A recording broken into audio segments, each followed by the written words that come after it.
everyone, and welcome to the RMTV Women's Podcast. This is episode 94. Amy, how are we on this lovely Wednesday lunchtime? I'm good. We were just talking off camera and I'm finally getting a haircut, so I'm excited. Yeah. Although, the only appointment available, 6:10 at night, and I'm like, that intervenes with my tea. So I'm going to have to go have my tea when I get back. And it's just going to blow my mind because I'm a very, very scheduled person. So, yeah. I don't know. I only have my tea at like 5:30, and then it's like 6:30, and I'll message Amy and she won't answer for like an hour. I'm like, she's having a tea. Yeah, I'm a scheduled person. So is my whole family. That's why it works. We're all there, 6:30, tea is on the table. It's lovely. 6:30 though, I feel like that's quite late. I feel like I wouldn't be able to like digest the food properly. Well, we make it work because my mum likes to watch Emmerdale and that starts at 7. So she starts cooking like just before 6, ready for 6:30, and literally as soon as we finish, she goes, okay, I'm going in there now, and then we do the washing up. So it slots perfectly. We figured it out. It's a good system. It's a good system to have.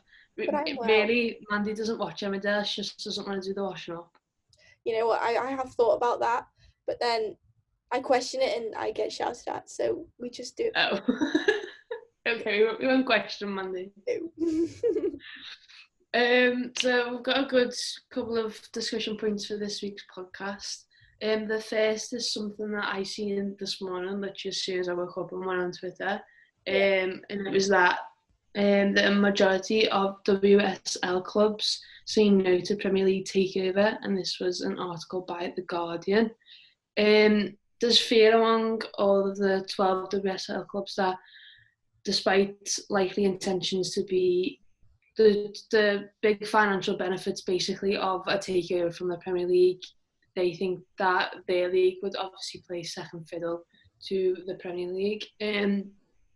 I think that point really is an obvious one. I think we'd always play second fiddle to the men's Premier League, not like in a bad way. I just think that league is so big, so many eyes on it basically, is that not a lot of, I don't think the women's league would be able to overtake that, pretty soon.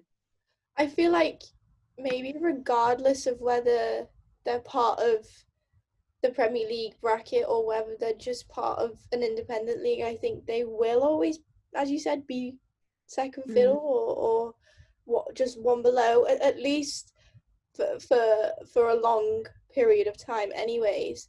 I was slightly taken aback by, because that's a statement. Majority of WSL clubs say no, that's a statement, and we were quite open with our views last week that we didn't actually see it as a bad idea, and maybe we were probably slightly naive, but in terms of how would that money be distributed in that way, maybe we probably could have thought about that a little bit more, and I think that's what they're alluding to in this article. Where does that takeover money actually go, as in terms of individual money outgoings or what they're putting into? I don't know, but I still think I stick to my idea. I think it is a good idea, obviously without knowing all of the ins and outs of the process and things like that. That could be why, but I think you have a blueprint already with the men's league, and you've seen how big and how great that's become. I wouldn't see why you'd want to transfer that into your department, as you will, your league. But yeah, I can see both ways, and I think a lot of people will see it like us, in the fact that we think it would be good, but then equally there are other things to think about at the same time. Yeah, well, the belief from a lot of the teams is that it'd just be total commercialisation rather than just looking at the bigger picture and being like, well, how do we develop the teams and the players and the coaches involved in the league, rather than just going, here's loads of money, go and buy whoever you want to make your team good, and do X, Y, and Z. And I think for me, thinking about it, with women's football's worked so hard on its own for so long to get to a point where it is now, and So why not continue to just do it on your own Yeah. and sort of, it may take a lot longer, but I think people are willing to wait for it to get to a point where, you know, we are the very best, because you can see the attraction of the league now for certain players. So you don't want it to be that, oh well, here's loads of investment for players to come over and them just come over for that sake, that you want them to come over because they see it as a I don't know how to explain, not a stepping stone because that probably isn't the right word to use, but like a place that they want to play and want to be, if you sort of get what I'm trying to say. Yeah, I do. I think when we spoke about our views on it, we were sort of looking at it as a short-term fix. But Yeah, then like looking at it more longer term, I think independent would be better. You have rights over to everything. Then you have the control. It's not someone else next door controlling everything. It's like your own thing. yeah, But I think we're so desperate for the women's game to be up there with the Premier League that we all like jump on the idea that yeah, that's sick. Like, let's be exactly the same as the Premier League. Like, look how successful they are. But actually, when you take a step back and go, well, long term, how will that actually pan out? Could be a completely different question. So I think yeah, we probably need to look at it a bit more as well and go, well, yeah, the short term benefits of this, and this, but then the longer term negatives in that sense are this, and this. So yeah, like I yeah, said earlier, like there are definitely positives and negatives for both, and to be ordered to make that decision, obviously these WSL clubs have every bit of information to make that yeah, decision. We get given a couple of articles here and then, so yeah, that's probably why we've come to the decision we have. But I think we definitely need to make a conscious effort to look at it as a bigger picture. Maybe others as well the same. yeah. Definitely, that's a very good point. Like, we're just going off what's been said this morning, like, Yeah, and like last because week and the week before. So yeah, exactly, and like obviously one part of me is like, no, like stick to yourselves. Like, people didn't want to get involved, you know, 3 years ago, so why do they want to get involved now? But then on the other side, I'm like, oh, but imagine like the benefits from having that as well. So yeah, it's very confusing mixed at the minute. emotions. Yeah, mixed emotions. Yeah, I think obviously, like you just said, if once we get like, you know, more information on it all, people probably might change their mind or might stick to what they're saying. But Yeah. yeah, it'd be interesting to see how it plays out over the next, you know, however long, and you know where the women's game could be, you know, maybe this time next year or in like 2 or 3 seasons time. It is interesting to think about. Like, it's exciting as well, I think, also Yeah. because obviously if you do get that type of investment, I think a lot of people, including us, have preached of how we want so much more like commercialization of the game in terms of on TV and getting more females in sport in general, just on like being role models for people. But I think it's different for fans than it is for clubs. yeah, I think there's a big difference between that. But ultimately, clubs are going to be the ones that are influenced the most. So yeah, they might take a different approach to what we do, yeah. which is something to take into consideration. It's interesting as well. Just like a little thought I had at the start of it was that if a lot of majority of the clubs in the WSL have said no to it, a lot of them have counterpart like male teams Yeah. in the Premier League.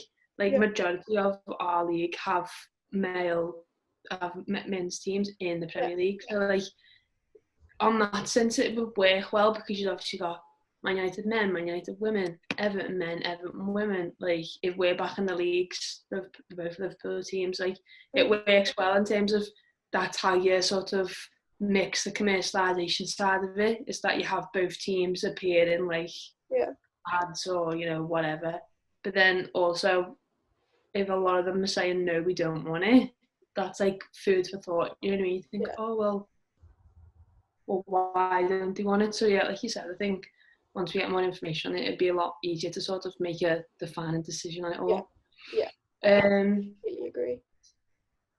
Another story that was talked about, I think it might have been yesterday or this morning, was that there was only one positive test returned in both WSL and Women's Championship testing that's gone on this week and last week. So obviously I think every team pretty much went back last week, didn't they, into training.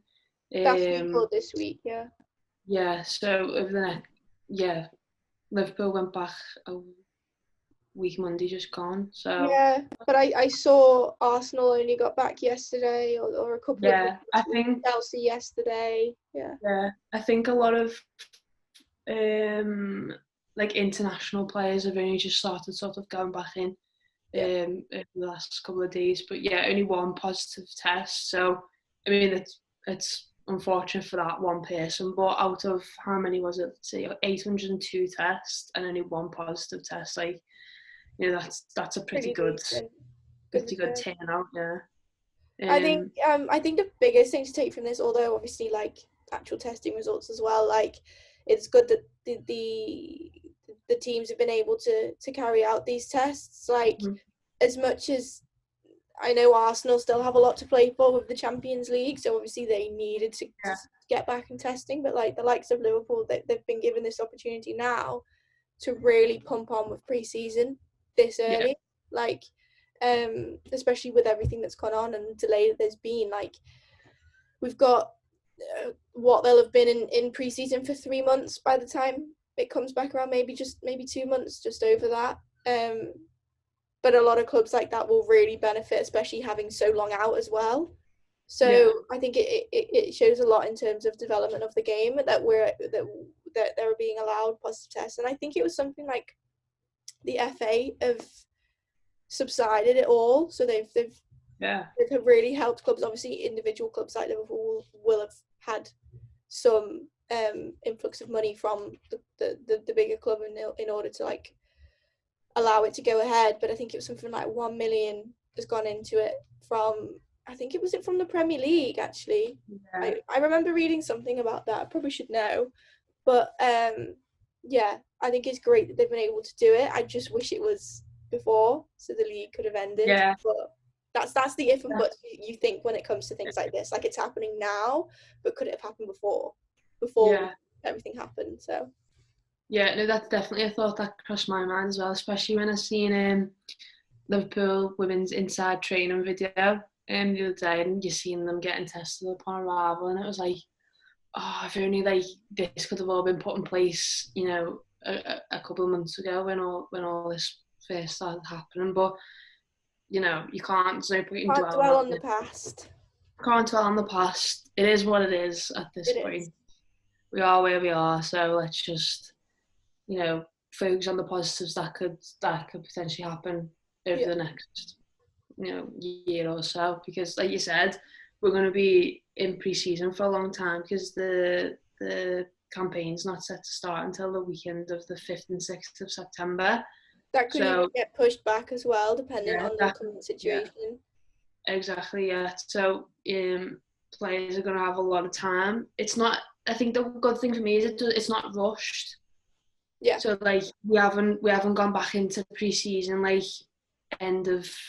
start of August or middle of August. Do you know what I mean? Like we've now got a good little while to sort of put in place plans for the next couple of weeks, rather than it be like, oh, we've only got 4 weeks till the season starts. What are we going to do? Blah blah X Y Z. Like it's just nice for players and staff and clubs are just going to have time to like sort of breathe and sort of plan properly, rather than I feel like it's going to go a million miles an hour, because that's probably what's going to happen with the men's team, isn't it? Because they're talking about like only having a little bit of a break and then going straight into next season, so that's going to be like stressful for them, whereas like now we've got the time to sort of just, you know, sort of do it how we want to do it. Yeah, I agree. Hopefully it'll be better in the long run for it as well. Yeah, definitely. A story that broke yesterday, which was surprising for us, was that Sheffield United women have parted ways with Carla Ward, and it seems to have caused a little bit of an uproar. Yeah, a little bit of the players themselves at the club don't seem to be very happy with that decision. The players themselves have called a meeting with general manager and board members to discuss the departure and the timing of the departure, because like we've just said, pre-season is just starting. And she's And just brought in a load of new players and contract yeah, signings. So yeah. I think when you look at it from a player's perspective, I completely understand. Oh Like, yeah. you've committed your career to this, to not just the club, but the manager. And Yeah. then for this to happen, I think you are left in the dark. You're left in like, oh God, like my faith was in that person and now that person's no longer there. Will my faith still be there if they bring in someone else that has a different view? That's the issue. So you can see why they're all quite upset and distraught about it. Yeah. Well, they were all shocked by the manager's departure, but it said in the statement that both parties have opted to go down a different path. And like when it was announced, it said they parted company, and it was like a mutual thing. But maybe that doesn't, for a lot of the players, that doesn't seem like the case. I think they're more likely will know, because why? I mean, you don't know what people's circumstances are, but why would your manager all of a just suddenly be like, no, I don't want to go down, like, I don't want to do this type Also, thing. like they've come out saying they're shocked. So if Yeah, they'd have parted by mutual consent, you wouldn't have thought that they would be shocked because they would have been told about it or yeah, told it was happening. yeah. So in addition to requesting that meeting with senior officials, players have asked for a certain staff member who is believed to still be under furlough to return to work, because they felt they needed someone to speak to as they are losing trust in the club. That's So crazy. That's crazy. yeah, so like a team like Sheffield United Women, who did so well last season, like they did really well, was so close to promotion as well, who are going to be like a force to be reckoned with this season. Yeah. That you know, personally, for me, as like Liverpool fans going into this season, I'd be like, oh, you've got to be so wary of Sheffield United because they're such a good team. Yeah. And now they're heading into pre-season, into the season, and this has just all of a sudden happened, and the situation's gonna like blow up type of thing. So like, It's a bizarre one because no one knows the ins and outs of it. It looks to me like they've come to a decision, whatever that is. Whether everyone has been united on that decision, you never know. But to me, yeah, it looks like they've done something and now have just swept it under the rug, saying both parties have agreed to part. You know what I mean? It just looks like, oh, let's just do that. You know what I mean? It's not like coming out with the truth. It's like, oh yeah, this has happened. Next and on, like moving on. You know what I mean? So we'll deal with that later. Exactly, and especially at such a crucial time for women's football at the moment, like, gosh, it's really sad to see, because you want every club to thrive. Like at this stage, like, we're not just fans of clubs, we're fans of the help growing the sport, and I think that's important to think about. And when you see things like this, it sort of tints that a little bit. So it'll be interesting to see what happens. I hope they get someone in who is as good as she is and makes the league as competitive as possible, because that's what they need. That's what the league needs. Maybe not what Liverpool need, but that's what the team, the FA, the WSL, whatever it needs. So fingers crossed they're able to sort of steer that ship back on track. Yeah, completely agree. Very well said. Very well said, Amy. It wouldn't be a RMTV podcast without talking about Phil Neville, would it? Oh, God. He's brought into it whenever we can. He's always there. What a guy! What a guy! What a G! Yeah. Well, supposedly 142 applicants have applied to replace Phil Neville as I was one of them.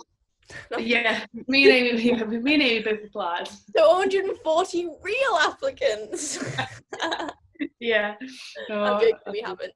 142 though. Like, I wouldn't even be able to name 142 managers. I wouldn't even be able to name 142 people. Everyone in the dogs applied. Yeah, That's crazy. It's everyone good and that their there's dog is interest applying for though. this job. It's good that Yeah, well, there's that's, so. yeah, 100%. Like, applications close at the end of June. Nice. So, and Bannis Sue Campbell has said some very, very good people have applied for this job, some experienced coaches. So, Jill Ellis. yeah.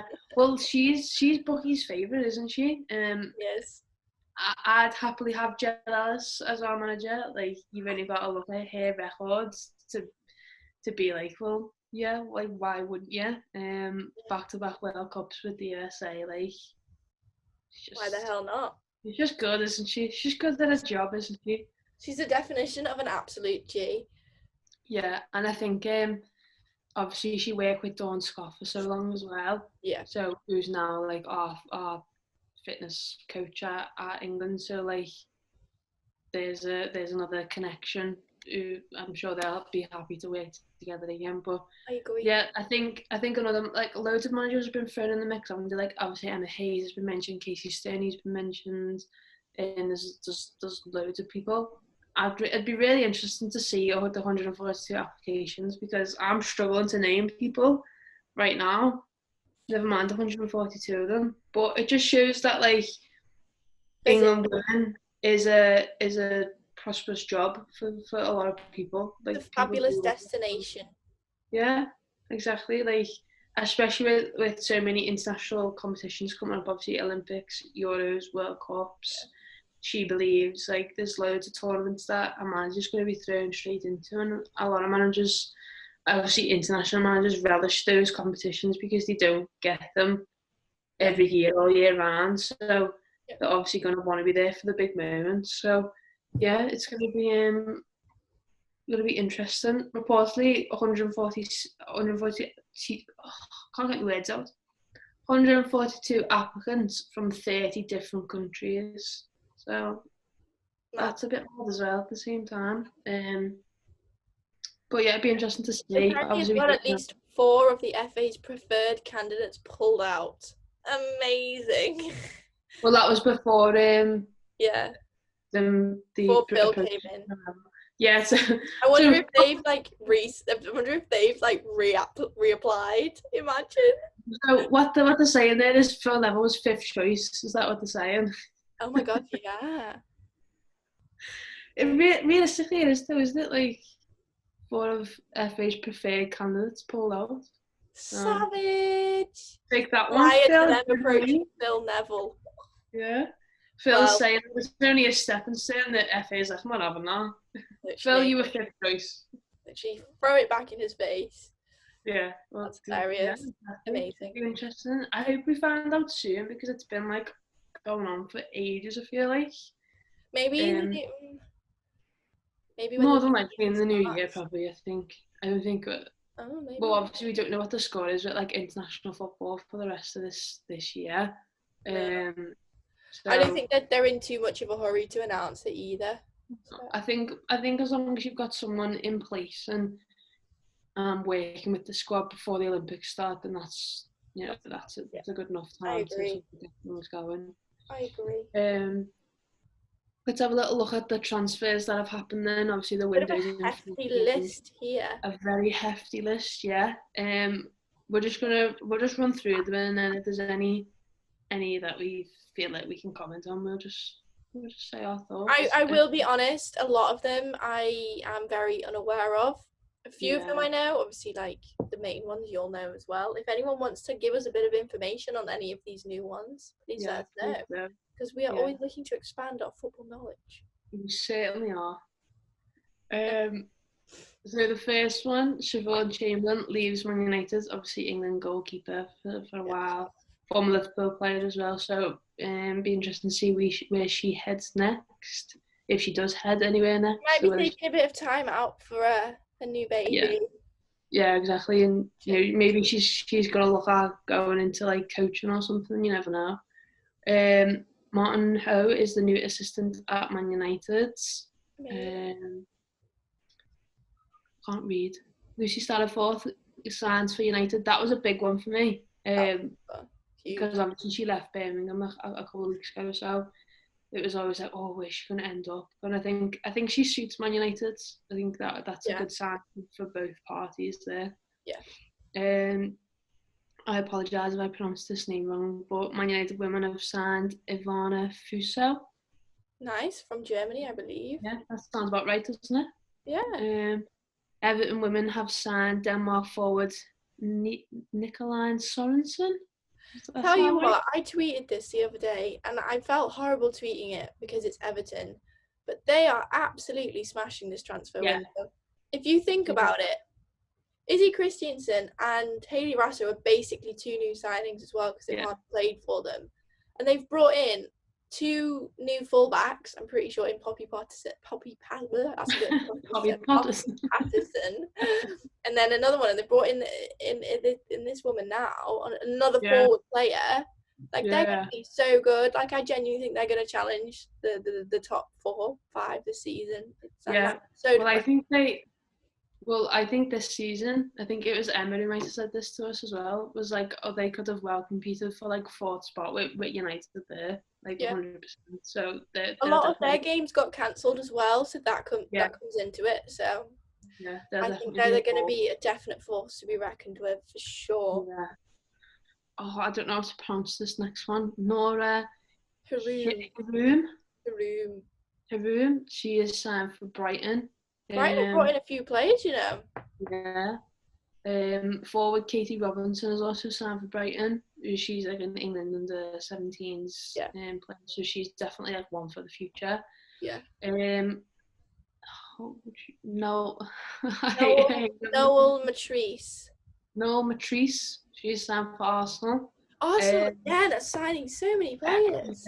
They needed players though. They really did. Their squad was small considering where they were. I think they just had that many good players in the squad that they were able to still compete. But they had a small squad and they did suffer with injuries, so they definitely needed to strengthen. Maz Pacheco is signed for West Ham.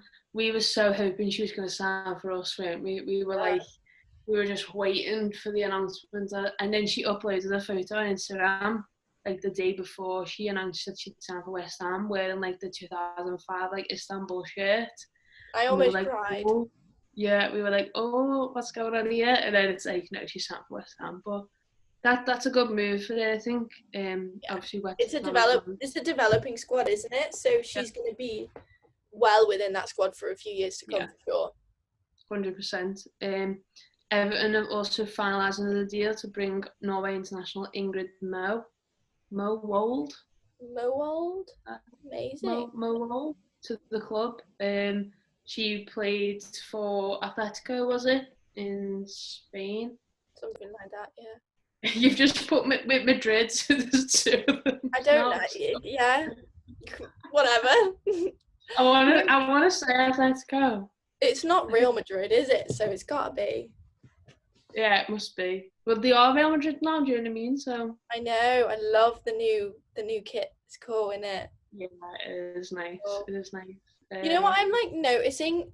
Like, there's so much more international players being like drafted into the league. If you look through them, most of them are internationals that have played for club and country. So yeah, I think that touches on the point that we made last week, is that the league is desirable now. Yeah, and I think it's a good thing to say in terms of the potential takeover from the Premier League, is that, well, if we're attractive league now without that type of commercialisation and money from the Premier League, then imagine what it could be like with that money. But then also, if we're doing fine on our own, why change it, type of thing. So there's definitely like 2 different sides to it that's going to be interesting to follow. And then finally, West Ham have signed Australian goalkeeper Mackenzie Arnold. Honestly, these Aussies love the UK. Aussies are invading London. They are, and I'm here for it. Yeah, 100%. Yeah. I know of Mackenzie Arnold because she used to play for Chicago Red Stars, I think it was. So yeah, she's been looking for a club for a while, so she'll be buzzing to get one. And obviously that'll be like a 1 or 2 year deal. Yeah. So we'll have to wait and see how they perform, but I'm sure they'll be fine. I'm sure they'll do well.